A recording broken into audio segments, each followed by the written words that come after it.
friend of mine, Clay. Olivia is somebody I met, I think when we graduated from college. She is,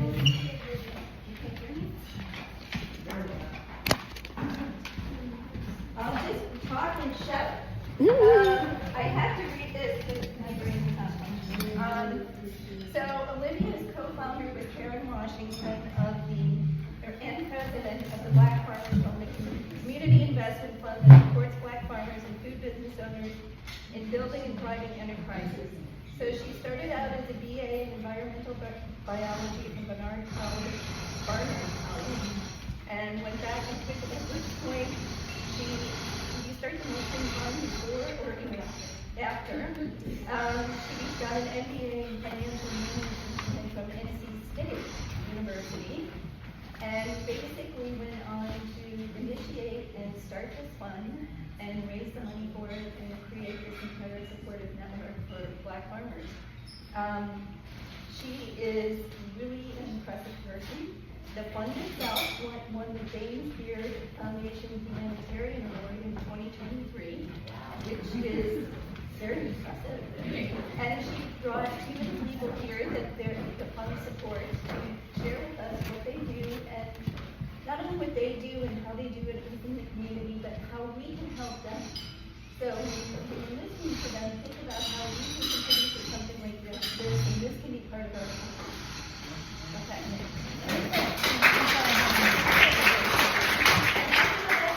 Introduce you guys. This is back down.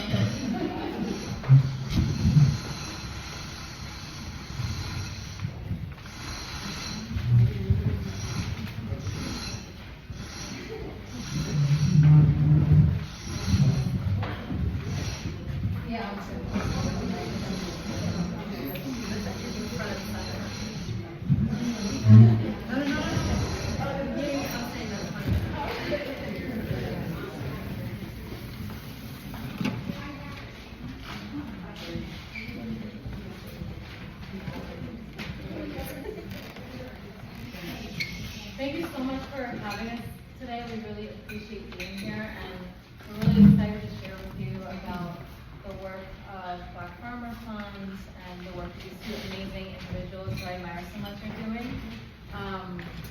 So we're going to have a panel today. I wanted to bring my friends here to share out. Is it better for me to do it? If you want.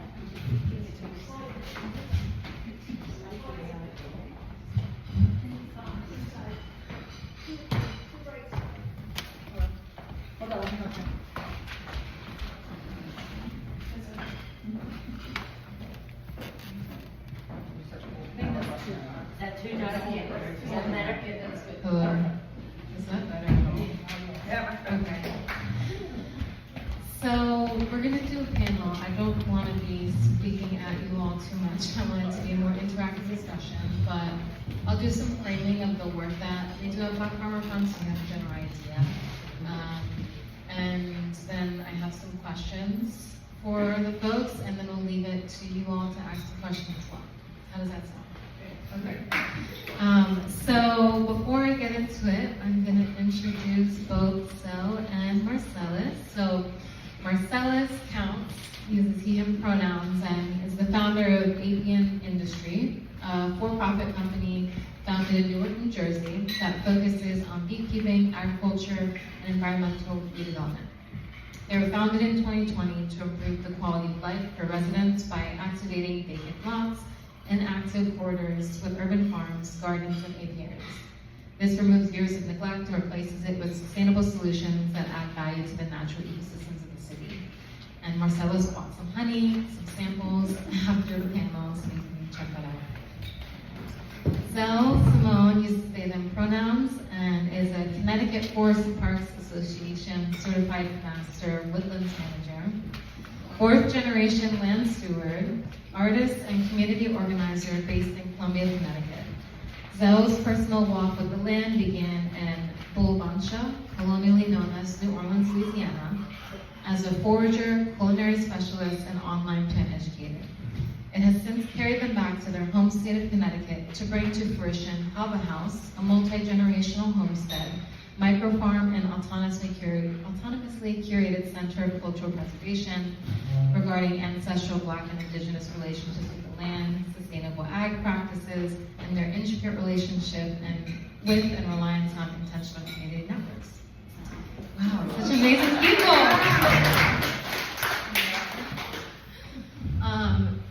So I was a part of creating Black Farmer Fund, and my co-founder and I came together to create this organization because we were seeing that and having personal experiences with accessing capital.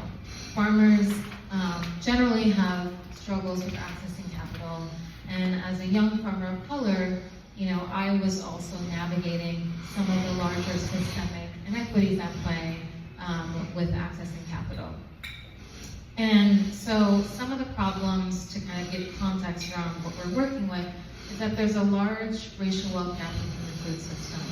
So Black farmers across the Northeast are making around $4,000 in income, while other farmers are making $21,000. And this inequity is not by accident, right? This goes back generations to when communities of color were formerly enslaved and land was stolen from indigenous people, and the wealth of this country was built off of stolen land and stolen labor. And since then, communities of color have been, working to try and close some of those gaps, but it has been challenging.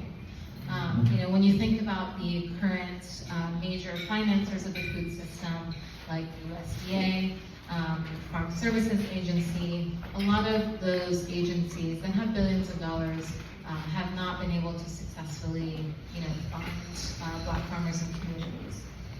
And there's a huge, settlement out with USDA to provide an example of documented discrimination from regional representatives, losing loan applications, denying applications at a higher rate. So this systemic and access has created a problem for communities that want to garden, steward land. They're not able to access the financing to do so. So when we look further at the types of financing vehicles out there, when you look at CDFIs, impact investing funds, small banks, even large banks, there's a really big issue around how decisions are being made. And so a lot of these institutions lack a acknowledgement that there's been harm done in the food system in the history of our country. There's reparative work that needs to happen, and the ways that which we choose to lend to people need to be reevaluated so we can decrease the barriers to entry. But not having that lens and thinking about the criteria for evaluating people to access capital, it keeps communities from positions of power. And so it not only is important to be able to make sure that money is being equitably distributed, but also that the people who are deciding how that money is distributed reflect the communities that you're looking to serve. And so for us, we really wanted to create an organization that was investing in wealth and health in the Black agricultural systems of the Northeast. I know you can't see it. Can you see that a little bit better? So what we do is that we are a nonprofit community investment fund, and we offer different types of capital. So we offer gifts, we offer low interest loans, non-extractive loans, we offer technical assistance and community connections. And all of this is done by a community government investment committee. So we have people who are farmers, organizers, making the actual decisions as to how money gets distributed across the food system. So again, building both wealth, but also building power in the community.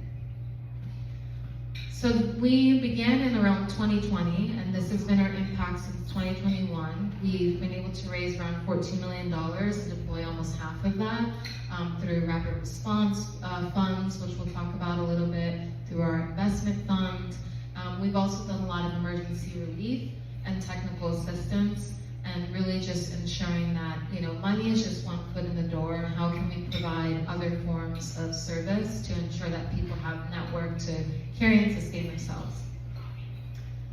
So today I specifically want to talk about Rapid Response Fund because Marcellis and Zell, their businesses receive rapid response. And so, alongside some of the investment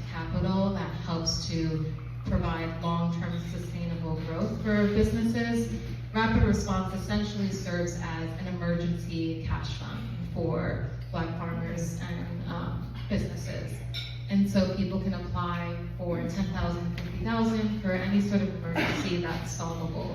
So they have crop loss, there's a fire, broken equipment, climate change. Being able to serve as an emergency buffer is one of the ways in which we apply a justice and economics lens into how we are funding a community that has been typically marginalized from accessing capital. So that's enough of me talking. I am going to, while we're talking, just share a couple of slides in the background. Okay. So, Zell and Marcellis, thank you so much for being here today. I really appreciate it and admire y'all's work. And I wanted to, share about that to kind of just set the stage, right? Like, the work that you all are doing is very multifaceted. There are people in this audience who are creatives, lovers of the environment, steward of their gardens, community organizers, and are also multifaceted. And so I think it would be great to just start out and talk a little bit more about, the role you play in the food system and also roles you play outside of the food system and how your path led you to the work that you're doing today. All right. Well, thanks again for having us today. It's a great opportunity. Happy to meet everyone. Really enjoyed the food. So I want to think about some of our non-traditional paths. So prior to beginning in farming, I actually studied social work because, growing up in Newark and looking at the landscape and seeing the abandoned homes or folks dealing with substance abuse, or even just being a part of the education system and just seeing how, going to college, we weren't really so much prepared to really be competitive in those environments. So it's always been important to me to kind of really build community around the people around you. And instead of focusing on what we don't have, really highlighting the things that we do have and that we're grateful for, and really kind of looking at things from a strength-based approach rather than just always kind of being in that cycle of the problems. So when I graduated from college, my first thought was, it was actually in the middle of the pandemic, and it was, how do we kind of break out of the rat race? How do we kind of step out of the normal and start to kind of envision, the world and the life that I want to have? And that was a life that prioritized people, it prioritized health and well-being. When you have moments where you're feeling overwhelmed or, like you don't have anyone to call on, it's having the time to be able to address your own needs and self-care as well, and not feeling like you always have to be on the run, constantly going.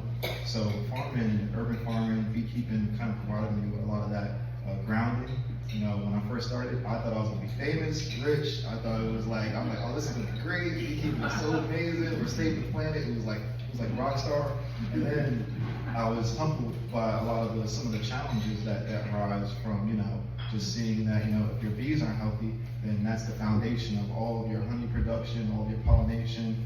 Just seeing you could have a really prosperous season one year, but then another year you may not have as much of a prosperous season. So how are you planning for those in-betweens? And then also probably the largest portion, which is how are we connecting with other people to really show the benefits of our farms and gardens, to make sure that people are able to see the value of it, to see what we're trying to preserve and protect, and that people see themselves as part of the solution so they can be involved as well.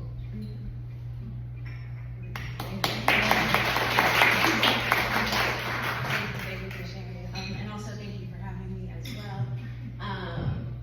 We briefly mentioned, I'm born and raised in Connecticut, but I went to university at Tune University in New Orleans.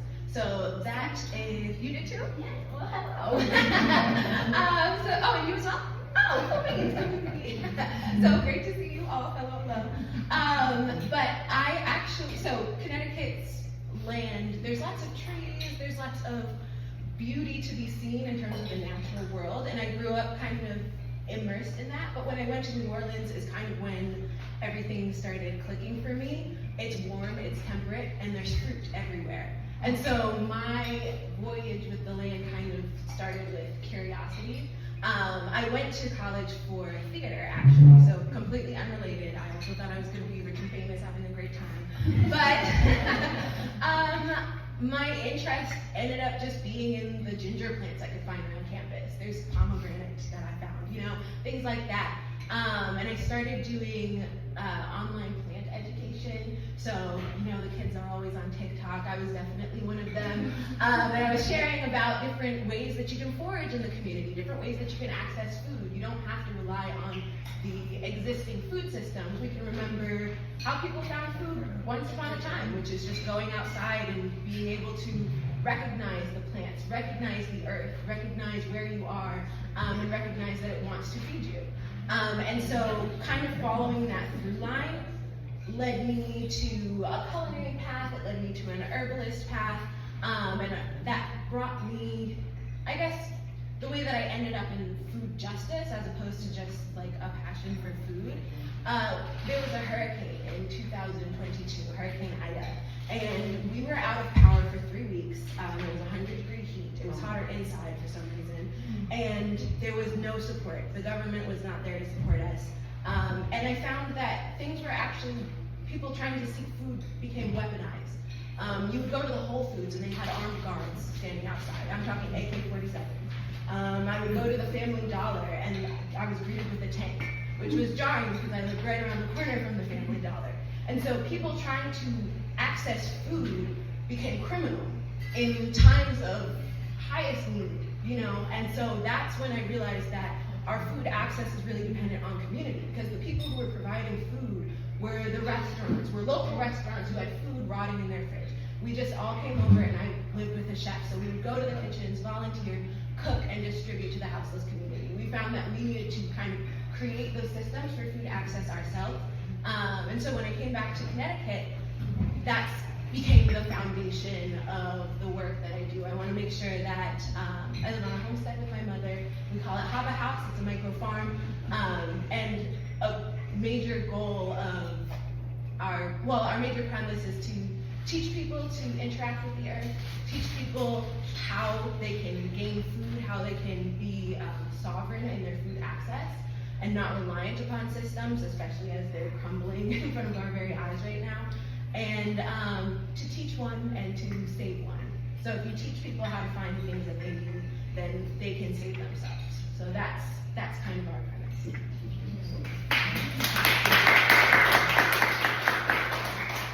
Wow, y'all are both really inspiring.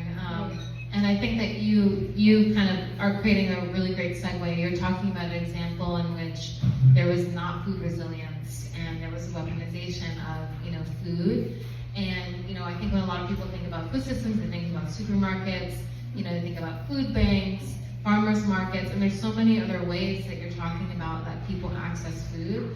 And so I would love to hear from you both, like when we know about all the ways in which we think of a non-resilient food system, but when we think of a resilient food system, what does that look like to you? Like what is your ideal, world of possibilities that you can imagine? If you never want to first, then just let me. Well, so that's actually a good point. So when I think about why I specifically went into beekeeping and honey, for example, when I was doing the research and trying to prepare it for start beginning the company, we found out that honey, like many other food products, is one of the most adulterated food items. So we think about people, gravitating towards honey or other, natural products that are hoping will nourish our bodies and help us with different, conditions or sicknesses we may have. When we look at, our condition in the United States, where there's so much greenwashing and we're not always certain of, we're going to get what's actually in, this jar or container. So that was something that kind of encouraged me to really take it up, but also, make sure that as we grow and expand, that we still keep those core values, and that, with our products, it's really about, maintaining integrity, maintaining the food sovereignty aspects of it, where it's not just about like profit, which honestly I probably should start a non-profit instead of a for-profit, but just really kind of trying to find ways to connect with people through food and kind of make it a better relationship that's not just based on survival or using food as energy, but ones that allow us to explore new foods, connect with different backgrounds and cultures, and even learn more about ourselves. So for me, I always look at the points of like, you know, we grow food in some of our communities, and we have the assumption that it's healthier, but I like to get even deeper into, you know, understanding, you know, what things people are dealing with, or growing things that are specific towards certain conditions. Like our herbs are always good because, you know, it's relatively low risk. So some people may be like, oh, I don't want to try that because what is that? I've never heard of that before. But everybody's heard of lavender and lemon balm and a lot of these things. So it's a lot easier to kind of get it around people and for people to be able to use it. Thank you. To kind of piggyback off of that, I think very much on the education and introduction side of food resiliency, making sure that people are aware of what they're eating, making sure that they're able to truly understand where things are coming from. For me, where I think that food resiliency, like the foundation of that, is the soil and soil health. I think that that's like a majorly neglected aspect of the agricultural industry these days.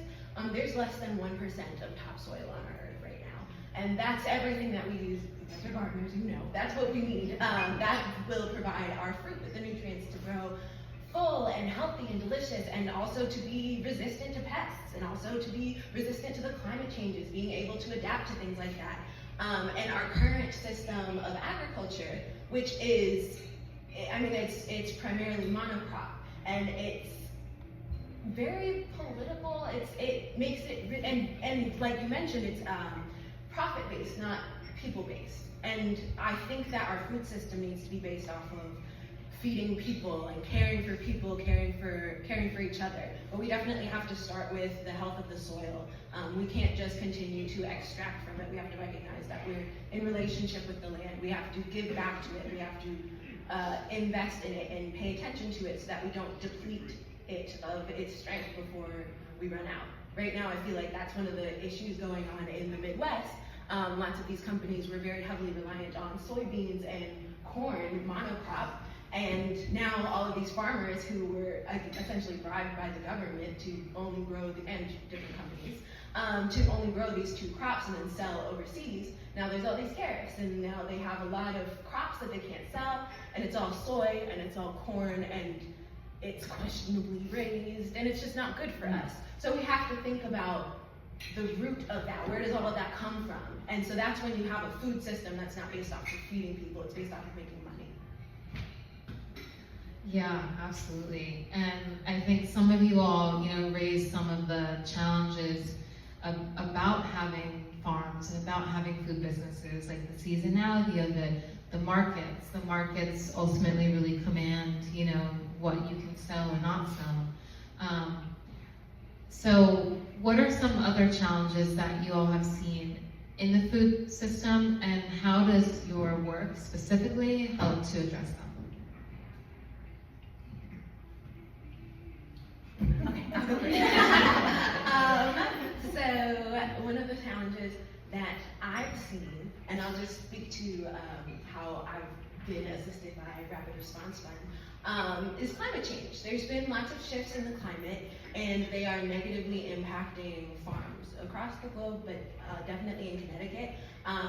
You may have noticed the temperature rising, but also earlier this year it was very windy. I've had lots of trees falling down in my forest, lots of different things going on like that. And so earlier this year, during one of the storms, our chicken coop was taken out. Rest in peace. The door blew off, the run cover came down. We lost over half of our flock. Rest in peace to the chicken babies. And we haven't expanded our flock since, because we wanted to make sure that we could house them safely. We don't want to run into the same problem again.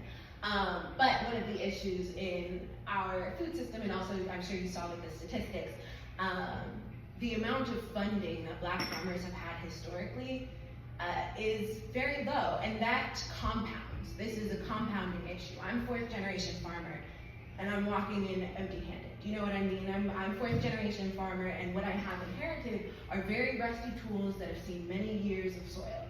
And that's wonderful, and it's full of history and culture, but when it breaks in half, I don't have money to actually replace it. And that's the problem. And one of the other issues is that we've been denied loans. So if I reach out for a loan, oh, my lawnmower died, that happened 2 years ago. My lawnmower died, I try and get a loan for it, denied loans. So you can't really catch up, you can't really recover. And so that's why it's been very helpful, the Black Farmer Fund in particular, I really appreciate the work that y'all are doing, because that allows us to have a safety net, if that makes sense.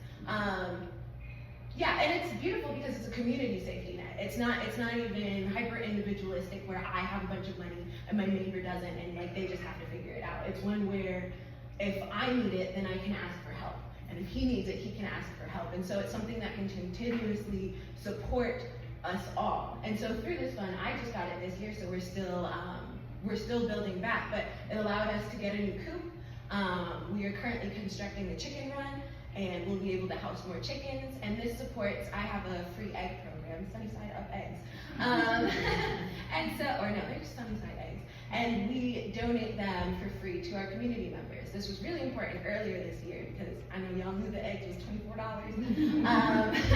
So it was a really great opportunity for us to provide immediate, direct, mutual aid to our community members who needed food. These are families, Black families in Hartford. I live in a rural area, but being able to kind of bridge that gap between a rural area and an urban area and be able to provide them with fresh food full of nutrients, free of charge, and they knew that they had something. They knew they weren't alone, even though prices were going up, even though taxes were increasing, even though things like that were happening. And so that gives us a chance not only to support ourselves and to expand as a farm, take on new projects. We're not just stuck in the past of, oh no, how can I fix this? How can I recover? We're able to like just have it settled and then dream and plan and move forward, as well as to immediately take care of our community. So that's what I found.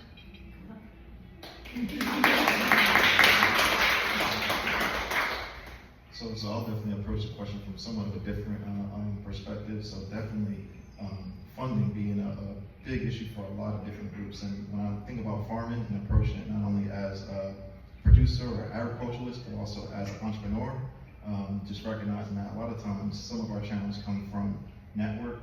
So you have people who can train, mentor, and also coach you through different experiences, but also technical assistance, which the Black Farmer Fund is also big with, which when I first began, I thought it was like money was the thing that you wanted most. It's like, okay, you can just get some grants, get some loans, get some this and that, but really being a responsible steward, which I feel like, the Black Farmer Fund created a good environment for me for where it's like, I think sometimes in the past, prior to starting a business, we look at using resources like they're unlimited and they're always gonna be there and stuff like that. But when you think about, all right, this money being allocated specifically to help Black farmers, you really kind of, or to me, the way I thought about it was like, okay, I have to really be a responsible steward of this money and really make sure that I'm really investing it into areas where we'll be able to grow and be able to show, that people should keep on giving to these different places and stuff like that because of all we're able to do. So not only just the funds, but just the network and the support and the encouragement has been, really big for me, because sometimes, in the city, you're not only disconnected from nature, but you're disconnected from community. So even like, relying on networks in a way where you feel like you can be vulnerable around people during, dark times. Whereas in the city, everybody's so fast moving, and we're kind of adopted the mentality of, having very individual mindsets. But, in farming and food and really anything where you're trying to like be effective and make an impact, it really does come from, sharing values with people and really kind of collaborating. But not only that, but just really building that relationship over time and then really drawing from the fruits of those labors.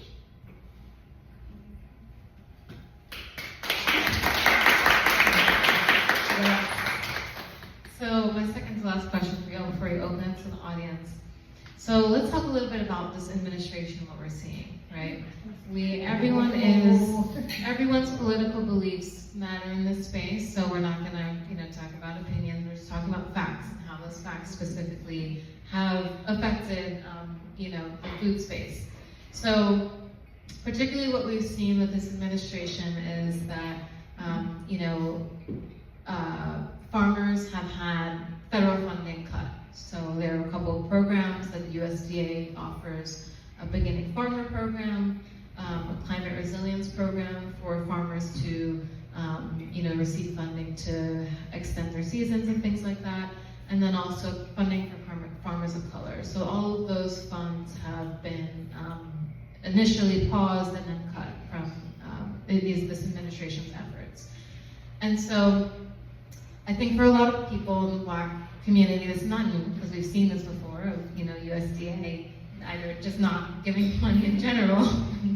And so I think what I would like to hear from you all and share with the audience, just kind of some real-time processing, right, of how these how this active destruction of some of the USDA programs, how we're seeing those ripple effects on a community level. And so you talked a lot about like your free ag program and some of the localized impact you're seeing, Zell, and then on a more systemic level, Marcellis, you work with an urban environment, and hearing a bit about some of the more long patterns of like what we're anticipating this might potentially solidify for the Black agricultural community, and how you all are thinking about solutions. Like, I think for me at least, speaking for myself, it feels very overwhelming and intimidating, and there's a lot coming at our organization and trying to manage it all. So just thinking about like what are the little small things that you all are doing or thinking about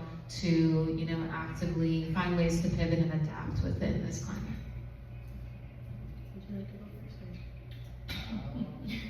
That's a big question. I think, well, in terms of things that I do to cope, my homestead is multi-generational. I live with my mom, and she's a hoot. She's hilarious. And I think that one thing that we do is just laugh a lot. I know that that's not like real advice or anything, It's not. but I think it's important to celebrate the present moment that we're in and to appreciate that the earth is here for us regardless. At the end of the day, we can plant our seeds in the ground. If we can water it, if we can till the soil, then that remains, So just having that grounded reality, the world is not literally falling apart. Some of the systems are being dismantled, but the systems are not what brought society and humanity to this point. What brought society and humanity to this point is community and networking and investing in each other with our time and our energy, and supporting each other. And I think that especially right now, with all of the cuts, something that's been on my mind lately, this might not answer your question, but it's, it's in there. I think that this is something that comes up in conversation a lot with my mom, is that this isn't anything new for our community. As you had mentioned, there's been lots of denial, there's been lots of closed doors, been lots of rejection. And that's in terms of like the Black community. I also have indigenous roots in this land. And that community has had their land stolen and has had to completely alter their relationship with the land, learn how to adapt to new environments. But previous to that, it was based off of a mutualistic relationship with the land, being able to know what plants are around you, being able to identify fruits, being able to find what you need, and passing that information on. Like, I can share with you where my favorite raspberry and wineberry bushes are, and then you can eat too.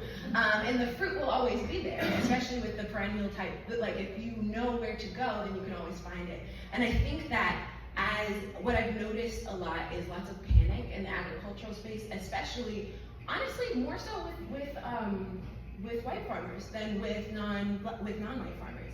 And I find that it's because those systems have disproportionately supported white farmers. And so when the systems are pulled away, all that's left is panic, all that's left is stress. And I think that this is a good opportunity for us to open our ears and to listen to those who have had those experiences before. This is a good opportunity to listen to indigenous land stewards, listen to Black land stewards. How have you survived these trying times?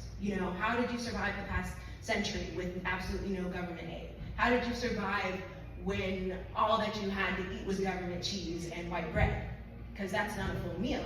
And if you are willing to sit and build community outside of your immediate community, then you will hear things that I think that it's an opportunity for us to create a better future for ourselves as a collective, so.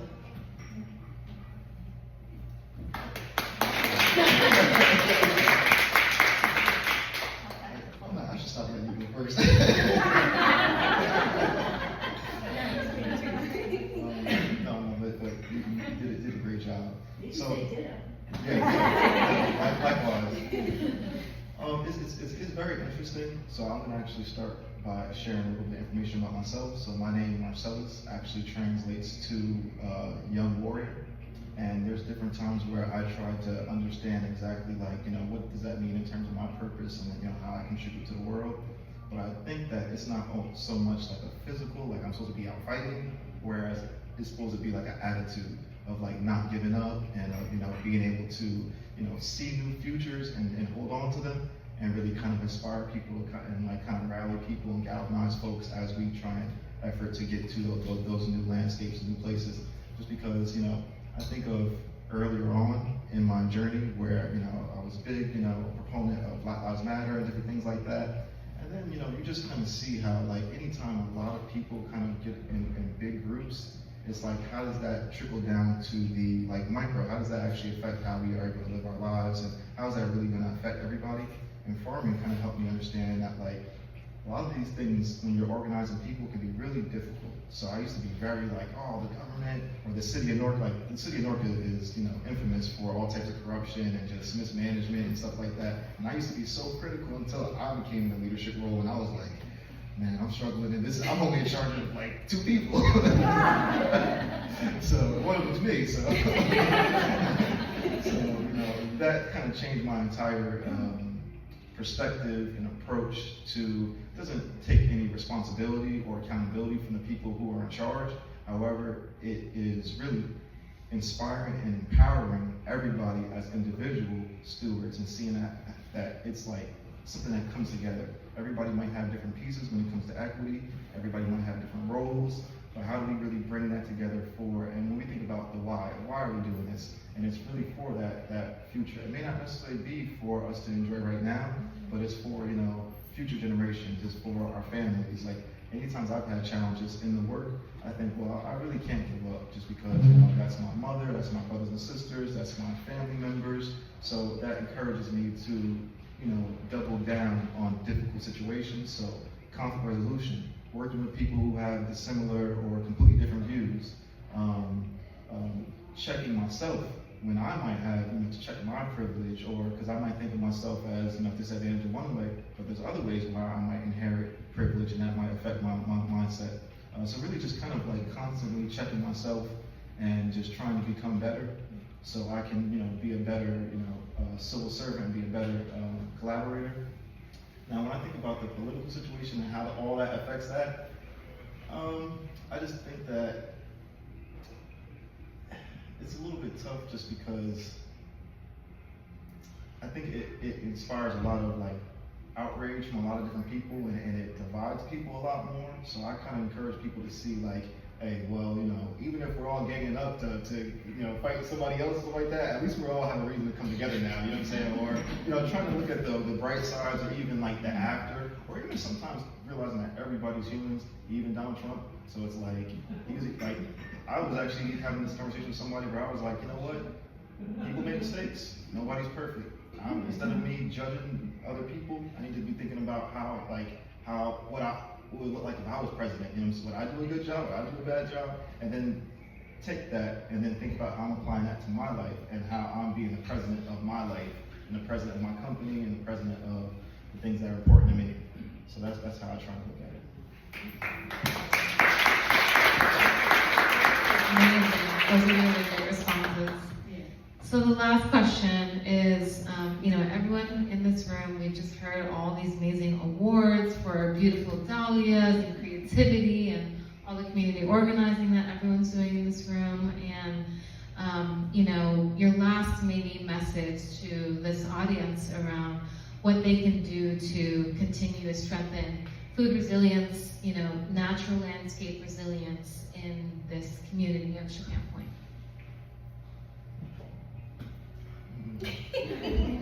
Well, I'll say I think you're doing a great job already. Definitely, definitely doing a great job already.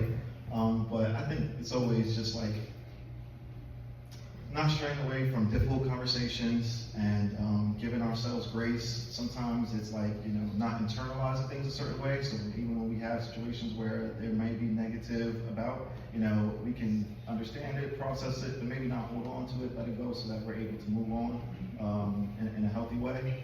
And yeah, I think it's constantly looking for different opportunities to collaborate with different groups. Like I always tell people to bring attention to, like, for black farmers like that. So in Newark, I work with a big group of black farmers, but we try and put our attention on how are we making our locations more accessible for people with disabilities, because that's an even smaller minority of people who likely might even have trouble advocating for themselves because they just might not be present in all the different rooms, you know. So it's always thinking about, well, if I have this experience one way, then how might somebody else that might be struggling have a similar experience? So I think it's always just kind of, you know, being considerate and just thinking about how we can use our personal roles and positions to just help another person.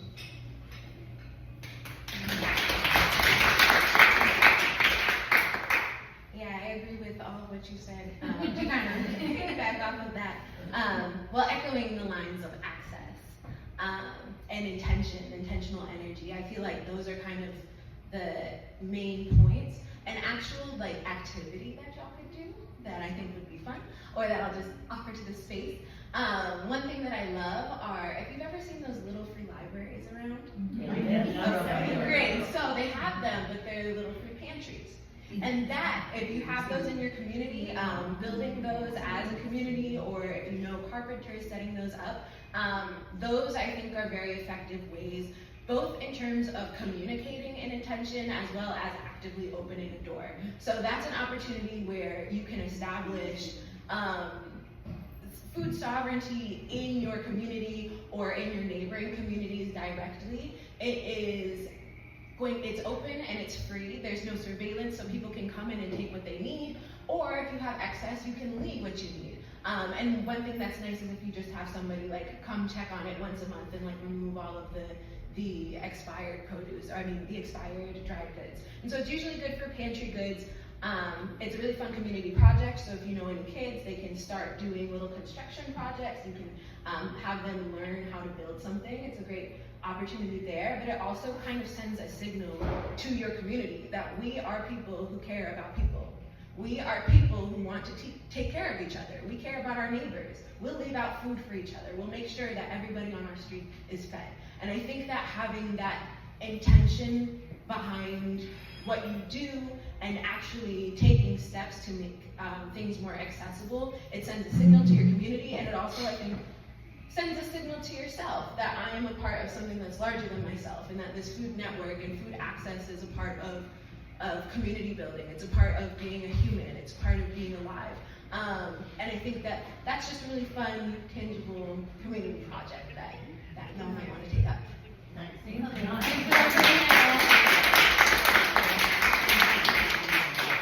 anyone have any questions for panelists? So we talked about the challenges of farming, and what we're seeing on the news, especially, like, honestly, in the last couple of days, how so many of these farmers are shocked that suddenly they're being, targeted. And so a lot of these people were people who voted for this administration. And I guess what I'm curious, I love the way you all talk about, community and taking these things personally and letting go and, whatever. But what's going on to organize to turn this around so that these policies and this targeting that's going on, especially to communities of color, so that we can do something about this in November? What kind of organizations are doing to bring the farming community together as a lobby to convince the people who voted this way to unvote that way? I guess, because you are being targeted. Can I just, we can't really talk about politics here. Well, I didn't really mean, but are there organizations that are doing something, that are lobbying? I mean, can we talk about that? They're working to support farmers. That are working to support this farming community In this climate. in a way that maybe is not happening right now. Okay. Well, it's funny because on that point, I would say as a farmer, and I would say sometimes we exist in certain intersections that maybe isn't true of all farmers, but often I'm very removed from a lot of the policy and a lot of the advocacy work because I'm on the front lines, usually doing, food distributions or direct service work, because when it comes down, I'm divided in some ways, because when I think about the impact and where I'm most effective, likely I'd want to be directly working with people, to your point, where we might have more influence to really, change the system is in policy. But for me personally, it's about like where I like to spend my time, and usually it's on the ground working with folks. So it gets tough for me, you know, because I do work with different lobbying groups, and I will sign my name on papers to say that I'm in support of this and that, and to try and help with the bigger picture as well. So it gets a little bit tough when I think about doing my part. And to your point of, you know, how do we recoup from some of these losses and things like that? You know, I encourage some of the farmers that I work with, since we have a network, we've been like, how do we replace some of the systems that are falling out? And I think about that as an opportunity instead of a challenge, because it's like, now we'll be in control of our own data. Now we have more ownership over the solutions. Now we can kind of tailor the solutions more to, you know, what's specific for us. And there's some fun for us. So for example, like I work with a beekeeper out in Ohio, and he's using all types of technology to help him. Like he has a hive scale, lets him know how much honey his bees produce, or it helps us kind of, you know, monitor and censor different things. And that's also being queued up to helping us monitor different weather.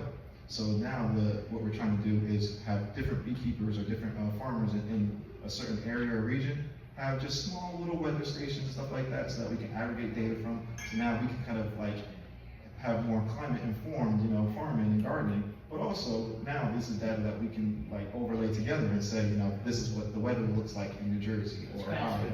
Yeah. That's cool. That kind of reminds me of like the original internet. Before it was one big thing, it was a bunch of different little pockets. And there was people who were trying to make things for their areas and then putting it all together. So I love that. Kind of to your point, I think that for me, this is something to bear witness to. These systems are falling for reasons. You know, and they are some of them, like there's pins being pulled out, and so they're kind of crumbling apart, but it's not like they were very well executed in the first place. And I think, especially in our agricultural system, I had mentioned it earlier, we're very heavily reliant on monocrop, and we're very heavily reliant on imports and exports. And our food comes from very, very far away. So honestly, as a farmer and as a person who eats food, I think that, you know, some of these systems might need to come down. A lot of these people who are being aggressively impacted, like I know Marcellis mentioned, like a lot of these don't trickle down to him being on the front line. The people who are they're mega farmers. The people who are very frustrated about this are people who own millions of acres out in Montana and out in Ohio, and they only plant corn. And the reason why they're upset is because, well, I guess I can't talk about politics, but they were made promises. They were made promises about how they should conduct their business for future success. And then those promises were withdrawn now. And so that's where this frustration is coming from. That's where this anger is coming from. It's because they were told, okay, so this system is going to work like this, and then when they got to step C, it was just not happening like that. And so for me, as a person who, like as Black farmers, we had mentioned, these are systems where we would always get to step A, and step A was never there. So this is a familiar place. And I think that this gives us, like you said, it's an opportunity for us to really investigate, as a whole nation, really investigate our food systems. Do we need all of these acres of land to be dedicated to one crop and just flooded with carcinogenic herbicides and pesticides? That's what our food system is right now. And so even though these pins are being pulled out and things are crumbling and people are experiencing consequences from that, I personally think that those were bad investments in the first place. So if we invested in a really bad food system and now it's falling apart, then that's just what it is. And I think that this is an opportunity for us to invest in a better food system, to pour our intention and our energy and our finances as well, like with this fund. But even just us being here in this room having this conversation, this is intention, this is energy, and this goes to plant seeds. You were talking about planting seeds for a better future. So I'm excited. I know we're at time. No, we're not. Oh, We're not. okay. We don't have time limit. Okay. All right. I had a question. Oh, somebody. You know, you hear about these, like the Monsantos of the world, and how they've been changing the seeds, and how it can affect farmers who it's wrecking your crops. I mean, are you experiencing that? That's one question. The other thing is, what about the developers who are so gung ho on building housing and stuff like that, and how is that affecting your lives? You guys, I'm gonna take this off the political track. We're a 501c3, we're not supposed to be political. But I think, but I understand that, maybe we can take that as an offline question, but I think we need to stick to focusing on the topic and not the politics. I mean, Mum has a question. So, Sorry, both but of you, we can take it offline, Joan. yeah, I'm not a member here. I really appreciate, seeing young people, yes, y'all are grown adults, as I've always told, but, young people who are so passionate about the land, about food, and that gives me hope for future generations. And so I really appreciate you being here, and the message that I'm getting is, while these systems might be crumbling, let's go local. And let's build from the local level our system. Let's support our local farmers, that are in this area and help build them up. And so that's something that all of us can do. Maybe I need to sign up for what's it called, CSA or something like that. And go to, farmers markets, and I know a lot of you do that. But that's the message that I'm hearing, and to hear it from young people is really very inspiring. So thank you.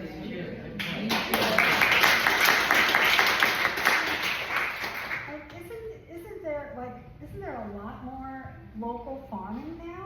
It seems like it's been a trend for a decade or two. I think especially in Connecticut, I've noticed. My town, I live in Columbia. We've had farms. It's always been a right to farm community. And there was one right up across the street, and they used to mostly just sell hay and then some flowers and stuff. But this past year, they've been able to expand, and so now they're able to do meat as well. And I found now there's like 5 farms in my town, and they do pasture and forest raised pig and turkeys and all of these different types of meat as well. And I think that that's like really wonderful to see, because the meat industry is very toxic, and so having local meat where where the cows are raised, you can see them grazing in the field, and yeah, so it's just really lovely knowing where your food is coming from, knowing that it's coming from your community. And one little bit of indigenous wisdom to pass on is that the land responds to you. If you are in a space, the land is not unaware of what's going on. That might sound woo, but just stick with me. When I lived in New Orleans, the pandemic started, and then all of a sudden, these plants popped up in my backyard. They're called bidens. Or what's the other word? It was a bit ironic, actually, that they were called bidens. But so there's all these plants growing in our backyard, and so I looked them up and I start doing some research. And bidens are great for managing viral infections of the throat and of the lungs. These started like 3 weeks after the pandemic began, and I've never seen this flower before, and they just appeared. And they lasted for the next year, and then I didn't see them again. So that was like a really cool opportunity of like experiencing the land responding to what we are going through and trying to provide us with what we need. And so yeah, eating local and responding to our environments and paying attention to those things gives us an opportunity to like foster a better relationship with the land, and also sometimes to tend to ourselves better. That's medicine in the ground. That's what you need. I think there's a question in the back. It's just been wonderful to see how this fund has helped, especially these 2 folks that have talked to us. But I'm really curious how you managed to get this fund together, and both the source of your funding, not only the inspiration to do it, and also what area you cover. I mean, is this a local organization or are you national? I'm interested in that. Yeah, how we managed to get together. It's been a journey. So I would answer that by saying that we work with a lot of individual donors and investors and foundations, and those folks have been the main drivers of being able to create this fund. And so, essentially what we've been able to do is create a nonprofit And we have, an operational budget. Our operational budget is $3.1 million each year. And then we have different funds. So we have a rapid response fund, and then we have our larger investment fund. And so with those two funds, then we put money out. And we don't take any fees from that fund, so we're able to offer really low interest loans, 0 to 4% over 7 years to businesses through the investment fund, and then the rapid response fund, that's just grants. So basically being able to have like the structure to do all those transactions through our nonprofit. We have about 13 people who work full-time in the organization. And so, yeah, it's a lot of love and labor from all my colleagues to make this happen. And we work across the Northeast. So basically we work from Pennsylvania up to Maine, and all the states in between. We initially started in New York, and that was where we did a lot of our piloting. And we thought we were gonna just stay in New York. And then we had farmers from, Massachusetts and New Jersey be like, hey, do you guys have money for us? We were like, you know what, yeah, there's a larger regional food system at play. Like, state borders are arbitrary when it comes to how food is being moved. So let's, focus on our region. I don't think we'll ever go to national just because we can't really get the depth that we're trying to achieve here. By going national, we would need to scale so significantly at an unsustainable rate. And maybe that might cause mission drift, so we want to stay small and local. I just have a question for Marcellis. How are you set up in Newark? Do you have like acres of land within the city, or are you out in the country? And what exactly is happening with your food? Are you selling it as produce, or is it just? I know you talked about honey, but I'm curious about things you grow. Yeah, totally. So we farm on 6,750 square feet, and this is land that we lease directly from the city of Newark. Wow. So I got a question. So would y'all like to guess how much we pay to rent our farm from the city of Newark every year? We do pay something, so it's not free. I paid $1? So I got $1. Anything else? Actually, $100? It's a dollar. So the city offers conditional leases that allows really anybody. So the program is structured around reducing urban blight and helping kind of utilize underutilized spaces in the city. So it's not even really so much for farming or gardening. So people just kind of started using it for that, and before you know it, they started kind of leaning it towards that. So on our location, it's interesting because I think farming in the city, when I first started, I think at scale, it could have the ability to feed people in a sustainable way. But when we think about, there's maybe 12 to 20 active farms in the city of Newark with, around 500,000 people. So realistically, we're not really, solving, hunger. But I do think there are important spots for training, for learning, for exposure, for really kind of helping, wake people up, because like on the street that my farm is located, we're the only green space on that entire stretch.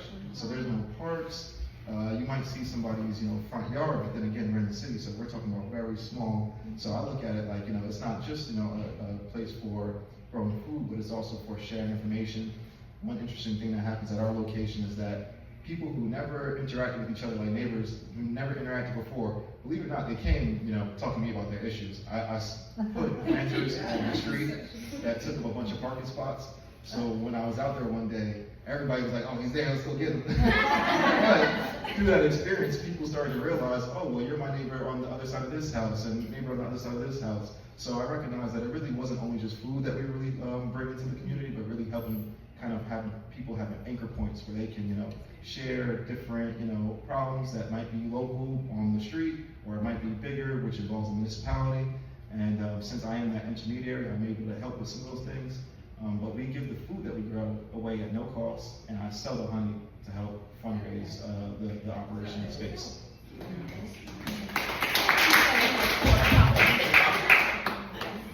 I don't know if this is a stupid question. All all these restaurants are now farm to table, you know, virtually everyone. Is that a misnomer, or is that really helping? I personally think it's helping in one sense.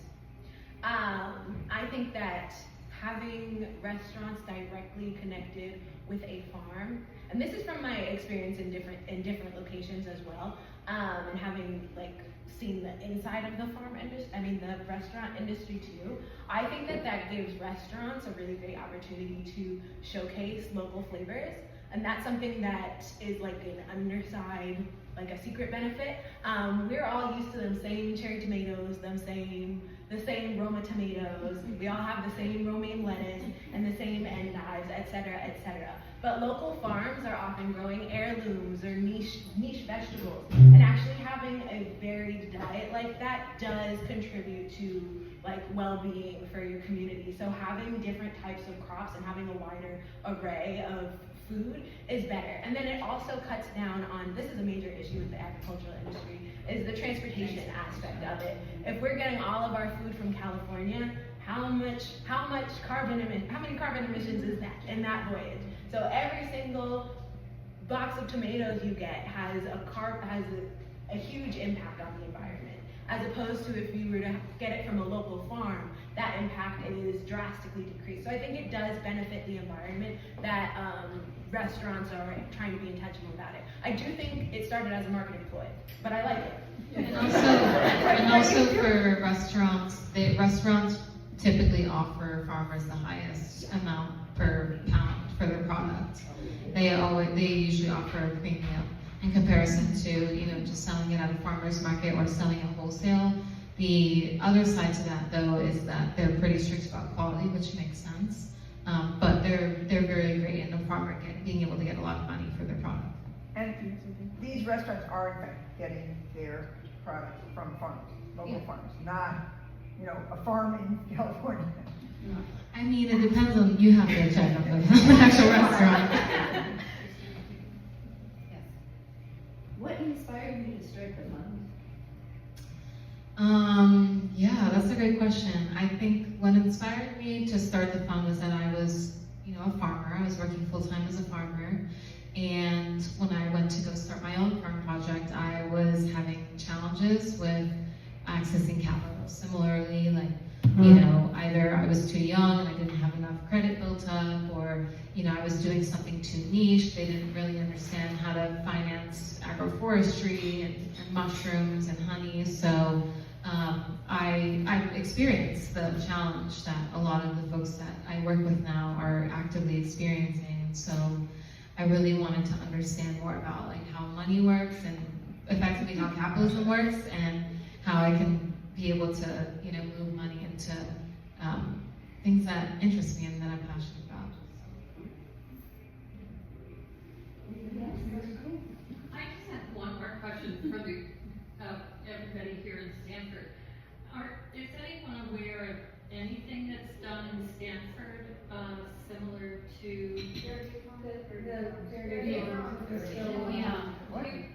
Can you tell me a little bit, or tell everybody what it is? If you act like we've already known about it.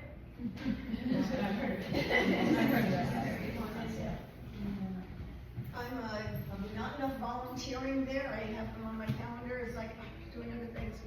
I'm back to do soil biology. So, Fairgate Farm is behind the hospital, up the road from Polici's. They are maybe a 1 or 2 acre farm. It is all organic. Spoke to a lady who was like, yeah, I keep telling them to do like dinner. Farmer Pete won't let me put anything on it. It's all natural and it's all natural. So I was like, yeah, I know. Good to hear from you too. They have an open cabinet. Hold the mic up to your mouth. They have an open refrigerator out on the street. They put any extra foods there. They also have inside their fence. They have a store, and every Fridays and Saturdays they're running out. This Saturday is going to be a nice thing going on. There's an email, just Fairgate Farm, Google it, and Liz is amazing. Farmer Pete's great, but it's so local. They're very open. They take volunteers. I wish I did more, but the food is very low cost, and on the street refrigerator is free. One of the first times I went up there, loaded a whole bunch of extra stuff, and half an hour somebody went back with another handful. I was like, it's empty. I did see the family out there. It's like, that's right, it's supposed to be empty. So that's the goal.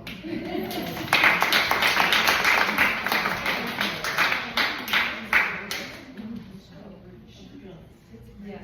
We'll send out, you guys will send out the information on that for everybody. I was just wondering if your organization has not just gotten people who are already farming help, but if you've also inspired more urban farmers, people even just growing in their, home space, anything like that?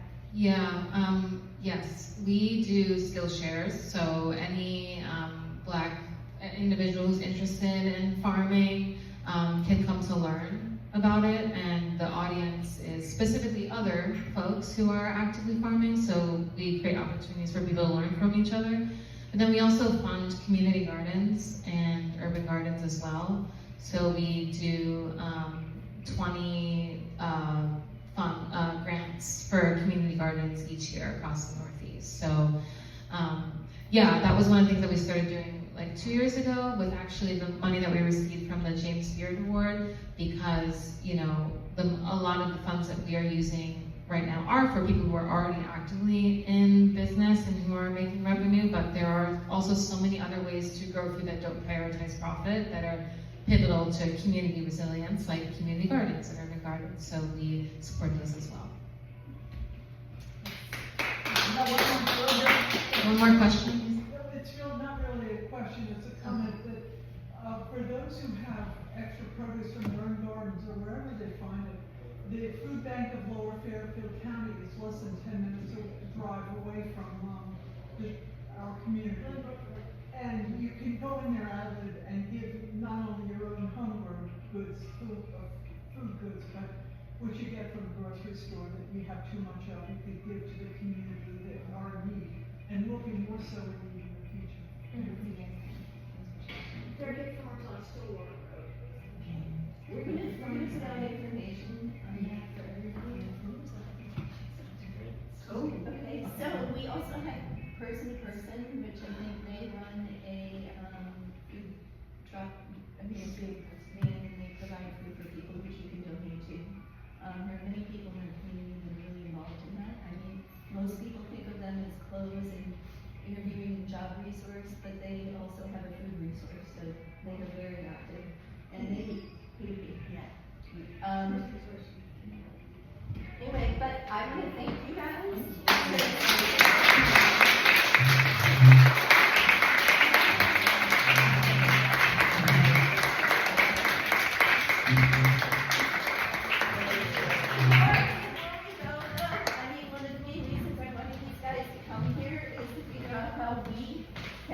Participate and take their ideas and integrate them in our community. So just think about it. I will start a committee to do this, and we'll coordinate with them and we'll figure it out.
Thank you.